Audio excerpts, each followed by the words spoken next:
Everyone and welcome back to our channel. In today's tutorial, I'm going to show you how to integrate Wix with Printify in 2026. Want to sell print-on-demand products on Wix without inventory? Printify makes it easy for you just by following these few simple steps. So let's follow these steps together. Now the first thing you want to do is to create a Printify account. You're going to go to printify.com. As you can see, this is the website. Once you click on the website, you're going to click on sign up or login. Click on sign up if you haven't signed in already, and then you're going to enter your information or you connect with your Google account.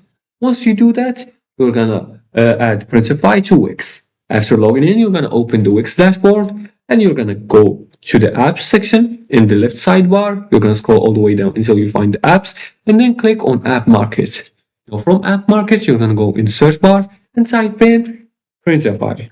Let's type in Printify just like this, and you're going to click on this option right here. And after that, you're going to add to install. As you can see, Printify requires you to install Wix source.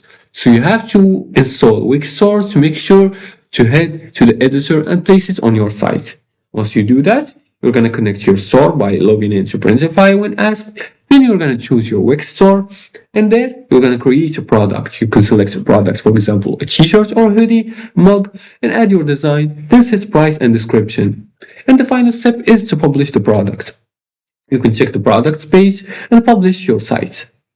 Now, make sure to order samples before selling and check the shipping times. You can set correct profit margins, and that's it. That's how you connect Printify to Wix in 2026.